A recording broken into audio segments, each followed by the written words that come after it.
Let's connect with Dr. C.K. Narayan and Kunal Bothra to get in a sense as to what they're picking out this morning. Good morning, gentlemen. Dr. Narayan, what's on your radar?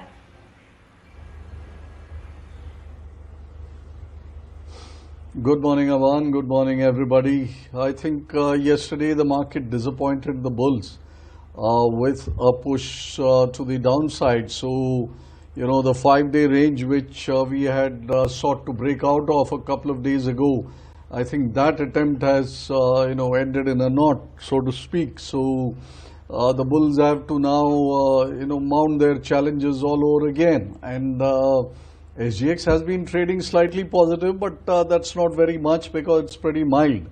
Now, Reliance results are out finally, and they have been a beat on what the street was expecting.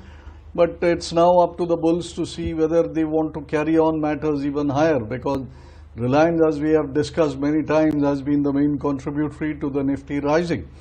Now, some of the pharma names revved up yesterday, and that is always good for cheering up the sentiment. And you find that if you had, let's say, 10 stocks gaining in fresh OI on the long side, I think almost 5 or 6 of them were from the pharma sector. So therefore, clearly market has now moved to the pharma space as one of the areas to participate in. IT has been doing pretty well. So the main point here is that the market has enough candidates to continue the upside price action.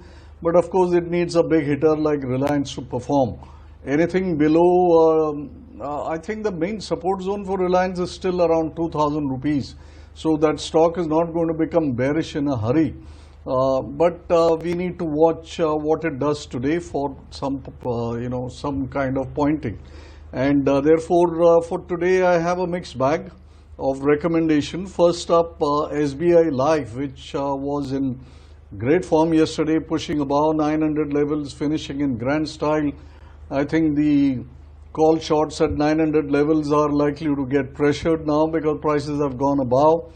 And therefore, I'm recommending that as a buy for a target 935, stop loss to be placed at 900.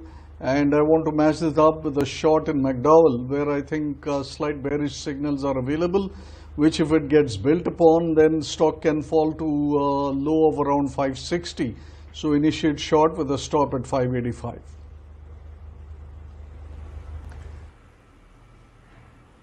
All right, that's the view coming in. Some interesting picks to watch out for. Meantime, Kunal, take us through what you've penciled in, given that it has been a bit subdued for the markets. So good morning, Avan. I'll suggest a couple of buy calls in this kind of a scenario yet, and both of these are from the sectors which have been doing exceptionally well, even though the markets have been quite tough and quite volatile in the last few days. And that's from the pharma and the IT pack. So the first one is from the pharma pack, and that's a buy on Sun Pharma. The stock, I believe, yesterday managed to show some signs of breakout in life yet again. It managed to close almost near the high points of the day, about that 510, 514 mark. So I believe Sun Pharma could be an interesting bet from current levels. Would look out for targets of 555 and stop loss to be kept at 490.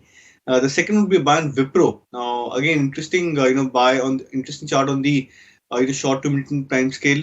The stock is closing almost at the highest point of the month. It's been a phenomenal month for the stock and the Nifty IT overall itself. And the chart patterns still indicate that there could be more juice left on the upside for the stock to climb up higher, even from a near-term view. So Wipro is a buy, short-term targets of 292 and stop loss at 278.